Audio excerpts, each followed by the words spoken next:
जय हिंद विद्यार्थियों, मैं डॉक्टर दीपक प्रजापति सृष्टि आईएएस के ऑनलाइन प्लेटफॉर्म पर आपका स्वागत करता हूं। आइए आज हम विज्ञान विषय के श्वसन तंत्र से संबंधित कुछ महत्वपूर्ण प्रश्नों को हल करेंगे। चलिए बिना समय गवाए बढ़ते हैं पहले प्रश्न की तरफ। एनारोबिक रेस्पिरेशन अनाक्षी श्वसन कहाँ पूर्ण होता है? माइटोकॉन्ड्रिया, जीव द्रव्य, लाइसोसोम, कोशिका द्रव्य। अनाक्षी श्वसन मतलब ऐसा श्वसन जिसमें ऑक्सीजन की आवश्यकता नहीं होती। तो इस तरीके का जो श्वसन होता है वह पूर्ण होता है कोशिका द्रव्य में। हम बात करते हैं माइटोकॉन्ड्रिया की, तो माइटोकॉन्ड्रिया में मेनली ऑक्सी श्वसन होता है जहां पर ऑक्सीजन का यूज होता है। ओके, यहाँ पे दो टर्म और हैं जिनके बारे में मैं थोड़ा बताना चाहूँगा, प्रोटोप्लाज्म और साइटोप्लाज्म। साइटोप्लाज्म का मतलब होता है कि यदि एक सेल है तो उसके अंदर ये केंद्रक होता है। इसके अंदर जो द्रव्य होता है उसे केंद्रक द्रव्य बोलते हैं, और इसके अंदर जो द्रव्य होता है इसे कोशिका द्रव्य बोलते हैं।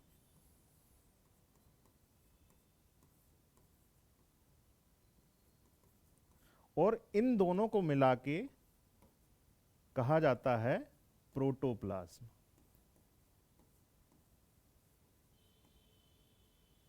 तो इस प्रश्न का हमारा उत्तर होगा साइटोप्लाज्म।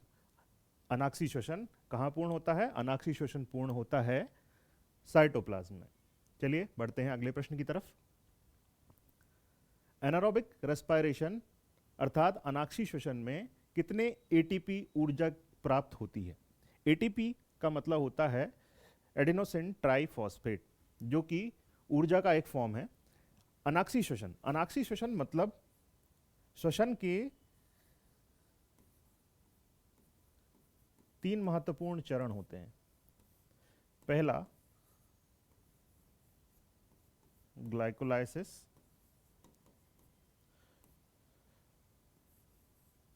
फिर activation of pyruvic acid, TCA cycle या क्रेब्स साइकिल,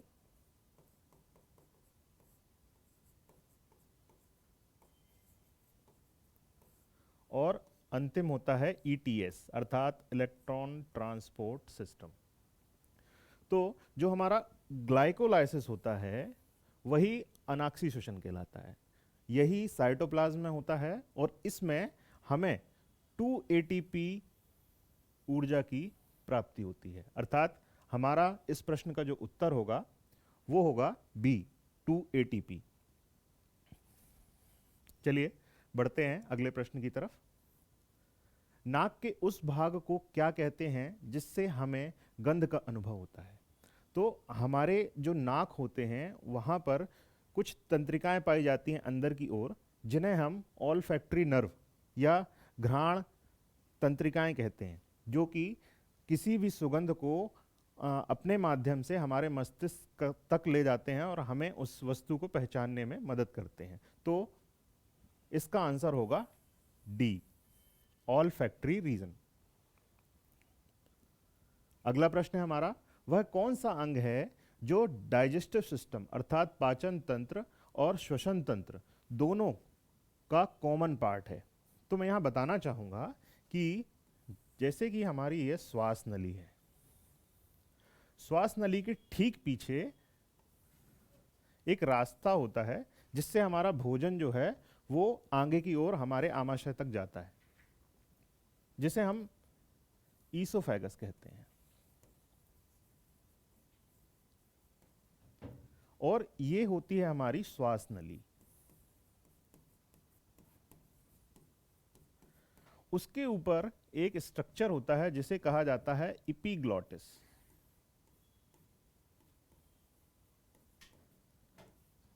जैसे कोई भोजन का पार्टिकल आता है तो यहां पर ये जो पैसेज होता है इसे कहा जाता है फेरिंग्स। ये कॉमन पैसेज होता है हमारे श्वसन तंत्र का और हमारे पाचन तंत्र का। अच्छी बात यह होती है कि जब कोई भी फूड पार्टिकल आता है तो ये फूड पार्टिकल हमारे श्वास नली में ना जाए, इसीलिए ये इपीग्लॉटिस हमारी श्वास नली को यहाँ बंद कर देता है, और जो खाना होता है वो ईसोफेगस के थ्रू हमारे स्टमक में पहुंच जाता है। समझ में आया? तो इसका आंसर होगा हमारा फेरिंग्स। चलिए बढ़ते हैं अगले प्रश्न की तरफ। ऑक्सीजन का परिवहन रक्त में किसके द्वारा किया जाता है? ऑक्सीजन का परिवहन रक्त में किया जाता है हीमोग्लोबिन के माध्यम से। हीमोग्लोबिन एक पिगमेंट होता है जो कि हीम और ग्लोबिन दो चीजों से मिलकर बना होता है। हीम का मतलब होता है आयरन और ग्लोबिन एक प्रोटीन होता है। हीमोग्लोबिन का एक अणु, याद रखिएगा, इसे हम रिप्रेजेंट करते हैं Hb से। हीमोग्लोबिन का एक अणु ऑक्सीजन के 4 अणुओं के साथ बंधन करता है। ठीक है, तो इसका आंसर होगा हमारा सी, हीमोग्लोबिन। कार्बन डाइऑक्साइड का परिवहन रक्त में सबसे ज्यादा किसके द्वारा होता है? कार्बन डाइऑक्साइड का परिवहन बहुत ज्यादा इंपॉर्टेंट होता है, मैं आगे बताऊंगा। तो कार्बन डाइऑक्साइड का परिवहन जो होता है सबसे ज्यादा होता है बाइकार्बोनेट्स के फॉर्म में, अबाउट 70%। हीमोग्लोबिन के माध्यम से 20 से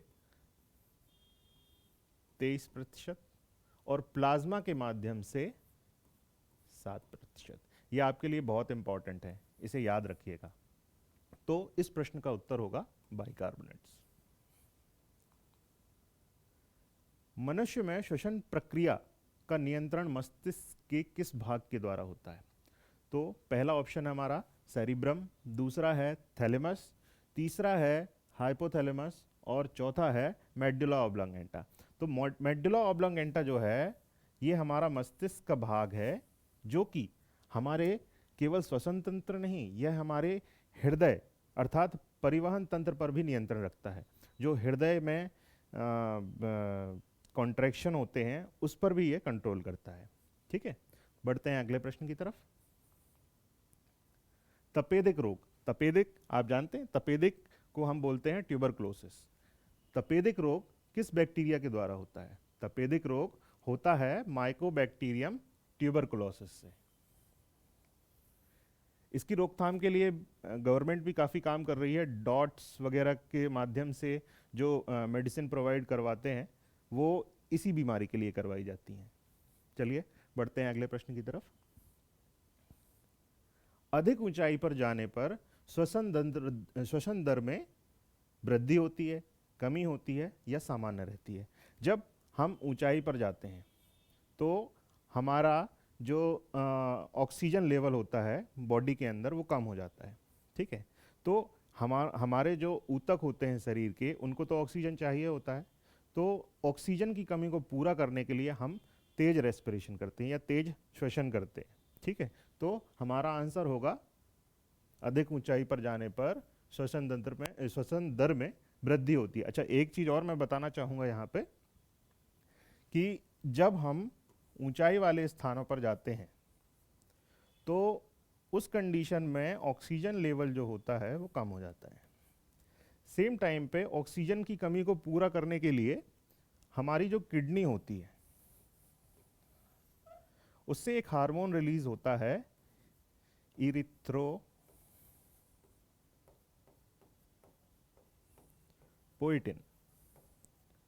ये हार्मोन हमारी जो अस्थि मज्जा अर्थात बोन मैरो होती है वहां पर जाकर काम करता है और आरबीसी अर्थात लाल रक्त कणिकाओं के फॉर्मेशन को या प्रोडक्शन को बढ़ा देता है। अब ये प्रोडक्शन बढ़ा इसलिए ताकि ऑक्सीजन जो है वो आरबीसी की संख्या बढ़ने के साथ साथ बढ़ जाए, क्योंकि आरबीसी ज़्यादा तो हीमोग्लोबिन ज़्यादा, हीमोग्लोबिन ज़्यादा तो ऑक्सीजन ज़्यादा। लेकिन कभी कभी क्या होता है कि ये आरबीसी बहुत ज़्यादा बढ़ जाती हैं, तो इस कंडीशन को कहा जाता है पॉलीसाइथीमिया।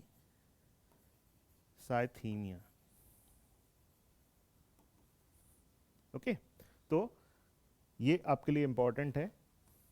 एक दूसरी मैकेनिज्म है, ये हार्मोन इंपॉर्टेंट है कि कहाँ से रिलीज होता है, तो किडनी से रिलीज होता है, और उस हार्मोन के प्रभाव के कारण यदि ज़्यादा हो जाए तो बीमारी हो जाती है जैसे पॉलीसाइथीमिया, अर्थात आरबीसी की संख्या में बहुत ज़्यादा वृद्धि, दैट इज पॉलीसाइथीमिया। चलिए बढ़ते हैं अगले प्रश्न की तरफ। निमोनिया किस जीवाणु द्वारा होता है? तो जैसा कि आप यहां से ही देख सकते हैं,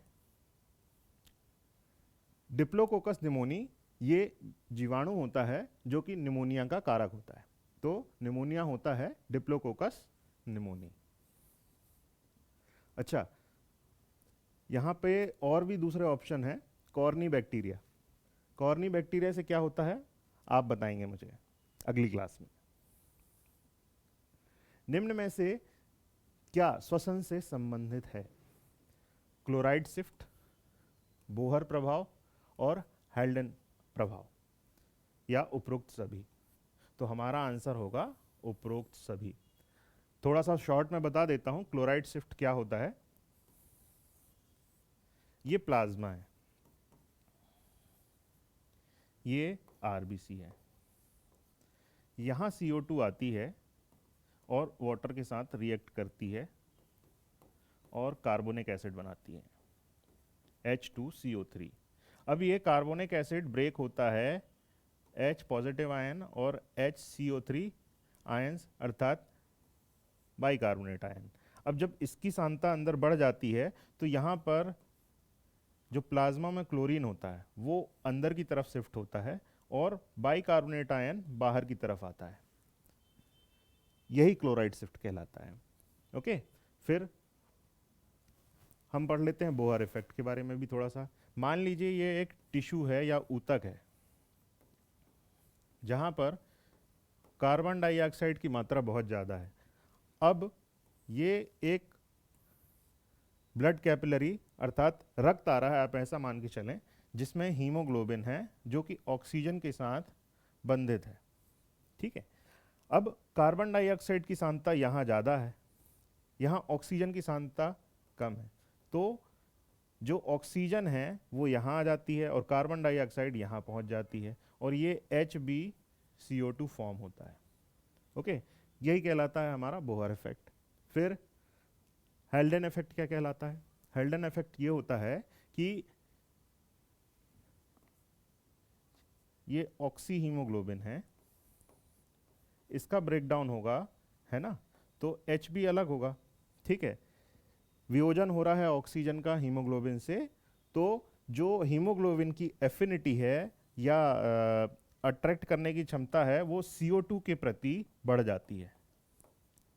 यहाँ Hb ऑक्सीजन से अलग हुआ और वहाँ CO2 के साथ जुड़ गया, यही कहलाता है हमारा हेल्डन इफेक्ट या हेल्डन प्रभाव। बढ़ते हैं अगले प्रश्न की तरफ। श्वसन की प्रक्रिया को किसके द्वारा मापा जाता है? श्वसन की प्रक्रिया को मापा जाता है स्पाइरोमीटर से। स्फिग्मोमैनोमीटर का यूज किया जाता है रक्त दाब अर्थात बीपी को मेजर करने के लिए। स्टेथोस्कोप का यूज किया जाता है हार्ट रेट को नापने के लिए। टोनोमीटर, टोनोमीटर का यूज किया जाता है जो आंखों के अंदर प्रेशर होता है, जैसा कि आप जानते हैं आई के अंदर भी फ्लूइड होता है, इस फ्लूइड की वजह से जो आई होती है उसके ऊपर भी एक प्रेशर होता है, उस प्रेशर को नापने के लिए टोनोमीटर का यूज किया जाता है। तो इसमें हमारा आंसर होगा आंसर ए, स्पाइरोमीटर। बढ़ते हैं अगले प्रश्न की तरफ। मानव शरीर की ऊर्जा मुद्रा क्या है? ऊर्जा मुद्रा टर्म यूज किया जाता है एटीपी के लिए। ये सारे एटीपी जो होते हैं वो ग्लूकोज से ही फॉर्म होते हैं, पर स्पेसिफिक आंसर यदि हम देंगे तो इसका आंसर होगा एटीपी। अच्छा, मैं एक चीज बताना भूल गया, मैं बताने जा रहा हूं। जो ग्लाइकोलाइसिस होता है,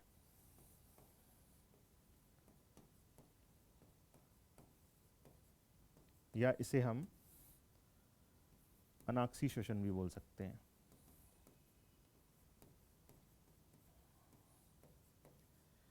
इसमें 2 एटीपी बनते हैं और 2 NADH बनते हैं, जो कि ETS में जाकर इलेक्ट्रॉन ट्रांसपोर्ट सिस्टम, जो कि माइटोकॉन्ड्रिया में ही चल रहा होता है, सॉरी, ऑक्सीजन की प्रेजेंस में, ये यहाँ पर 2 NADH2 को कन्वर्ट कर देते हैं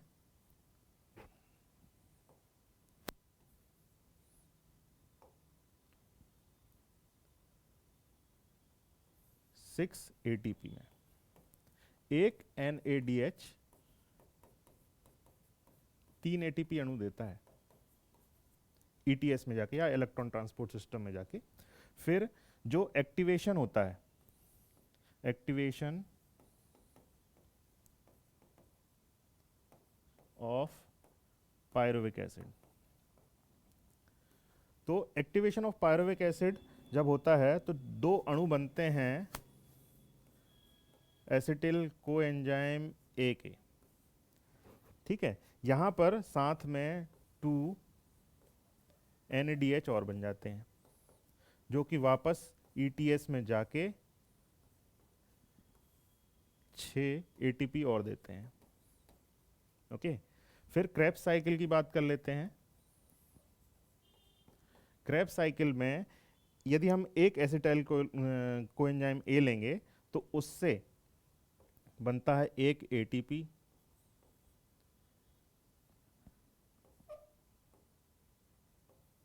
सॉरी 3 NADH और 2 FADH, ओके। तो अल्टीमेटली 2 अणुओं से हम इसमें मल्टीप्लाई बाय 2 कर देंगे तो 2 ATP, 6 NADH और 4 FADH, सॉरी ये थोड़ा सा गड़बड़ हो गया, ये 1 FADH है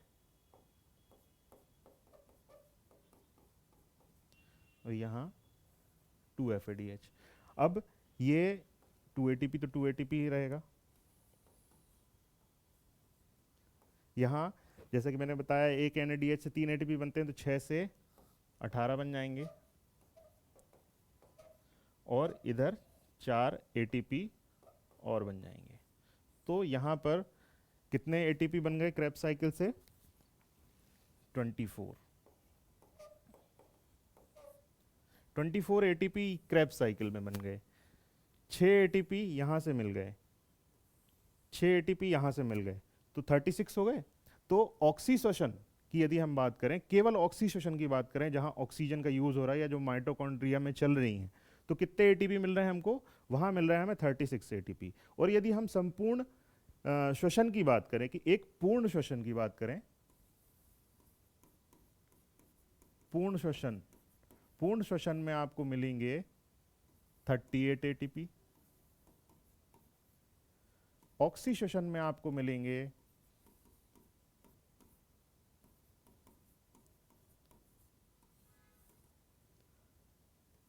36 ATP और अनऑक्सीशोषण में आपको मिलेंगे, मतलब ग्लाइकोलाइसिस,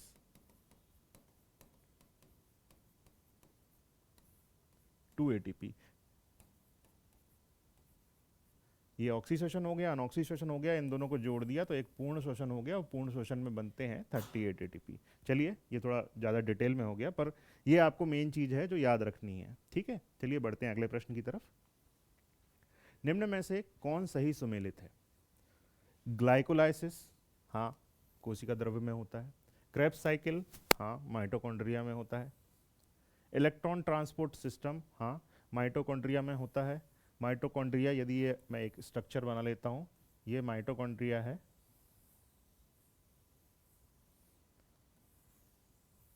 तो ये जो इनर मेम्ब्रेन है, यहाँ पर इलेक्ट्रॉन ट्रांसपोर्ट सिस्टम चलता है। तो हमारा आंसर होगा उपरोक्त सभी। सही, सारे विकल्प सही रूप से सुमेलित हैं। निम्न में से कार्बन डाइऑक्साइड का परिवहन सबसे ज़्यादा किस माध्यम से होता है?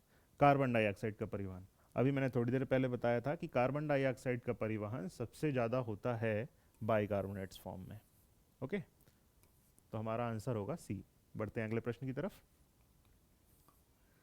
सूची 1 को सूची 2 से सुमेलित कीजिए और नीचे दिए गए विकल्पों में से सही चुनिए। प्रकाश संश्लेषण। प्रकाश संश्लेषण कहाँ होता है? प्रकाश संश्लेषण होता है हरित लवक अर्थात क्लोरोप्लास्ट में। भक्षण। भक्षण का मतलब होता है कि जो भी अपशिष्ट पदार्थ हैं उनका भक्षण करना कोशिका के अंदर, तो वो काम करता है हमारा लाइसोसोम। फिर श्वसन। श्वसन का काम करता है सूत्रकणिका अर्थात माइटोकॉन्ड्रिया, और प्रोटीन संश्लेषण का काम करता है राइबोसोम। तो पहले का दूसरा, बी का फर्स्ट, सी का थर्ड और डी का फोर्थ, तो हमारा आंसर होगा आंसर डी। ओके, बढ़ते हैं अगले प्रश्न की तरफ। निम्न में से कौन सा सही सुमेलित नहीं है? हमें यहाँ पे श्वसन अंगों को पहचानना है। वेल गलफड़े, मछली झींगा टैडपोल गलफड़े, मेढक त्वचा फेफड़े मुख गुहा, उभयचर स्तनधारी और पक्षी फेफड़े। तो यहाँ पे आंसर होगा वेल। वेल में जो श्वसन होता है वो गलफड़े से नहीं होता। वेल एक स्तनी है ना, वहाँ पर जो लंग्स होते हैं उसी के थ्रू श्वसन होता है। ठीक है, केंचुआ जो होता है, केंचुए में भी त्वचा के द्वारा श्वसन होता है। ओके, और आर्थ्रोपोड्स, आर्थ्रोपोड्स का मतलब कीट पतंगे या इंसेक्ट जिन्हें हम बोलते हैं, उसमें वायु नलिकाएं पाई जाती हैं, उनके माध्यम से श्वसन होता है। ठीक है, बढ़ते हैं अगले प्रश्न की तरफ। श्वसन है ऊष्मा क्षेपी अभिक्रिया, ऊष्मा शोषी अभिक्रिया, उपरोक्त दोनों या दोनों में से कोई नहीं। तो इसका आंसर होगा ऊष्मा क्षेपी अभिक्रिया। इसमें एटीपी अणुओं का लाभ होता है ना, कि ग्लूकोज जो होता है वो फॉर्म होता है, ग्लूकोज जो होता है उसका ब्रेकडाउन होता है, और उसके ब्रेकडाउन से एटीपी अणुओं अर्थात ऊर्जा का ही लाभ होता है हमें। ठीक है, तो हमारा आंसर होगा ऊष्माक्षेपी अभिक्रियाएं। कार्बोनिक एनहाइड्रेज एंजाइम पाया जाता है। कार्बोनिक एनहाइड्रेज एंजाइम जो होता है वो पाया जाता है आरबीसी के अंदर। इसका काम क्या होता है? जैसे अभी मैंने बताया था आपको क्लोराइड शिफ्ट, ये आरबीसी है। आरबीसी के अंदर जब H2CO3 फॉर्म होता है तो उसे H+ और HCO3- अर्थात बाइकार्बोनेट आयन में ब्रेक करने के लिए जो एंजाइम लगता है वो लगता है कार्बोनिक एनहाइड्रेज एंजाइम। ठीक है, बढ़ते हैं अगले प्रश्न की तरफ। गैसीय विनिमय फेफड़ों में किस भाग से होता है? वायु कूपिकाएं, श्वास नली, डायफ्राम या उपरोक्त में से कोई नहीं। तो इसका आंसर होगा हमारा वायु कूपिकाएं। एक छोटा सा स्ट्रक्चर बना लेता हूं। ये वायु कूपिकाएं होती हैं जो कि लंग्स की ही फंक्शनल यूनिट होती हैं, और क्या होता है कि ये हमारी मतलब रक्त यहाँ प्रवाहित होता है, ब्लड कैपिलरीज बोलते हैं इनको। यहाँ पर गैसियस एक्सचेंज होता है। ठीक है, ये कहलाता है हमारा गैसीय विनिमय। अच्छा, एक चीज़ और याद रखिएगा कि जहाँ कहीं पे भी फिल्ट्रेशन या एक्सचेंज की बात आती है, वहाँ पर जो ऊतक पाया जाता है वो सिंपल स्क्वामस एपिथेलियम पाया जाता है। ठीक है, अब यहाँ पे भी गैसीय एक्सचेंज हो रहा है ना, तो जो यहाँ पे ऊतक पाए जाएंगे यहाँ पे ये सिंपल स्क्वामस एपिथेलियम कहलाएगा। फिर जैसे हमको जब यूरिन बनता है तो उसमें भी फिल्ट्रेशन की प्रोसेस होती है, तो वहाँ पे जो वोमेंस कैप्सूल होता है ना, वोमेंस कैप्सूल जो होता है यहाँ पे भी पाया जाता है कौन सा? Simple squamous epithelium. ठीक है, ठीक है विद्यार्थियों, ये कुछ महत्वपूर्ण प्रश्न हैं जो श्वसन तंत्र से संबंधित है। आशा करता हूँ ये प्रश्न आपको एग्जाम की दृष्टि से सहयोग प्रदान करेंगे। मिलते हैं नेक्स्ट क्लास में कुछ महत्वपूर्ण प्रश्नों के साथ। धन्यवाद।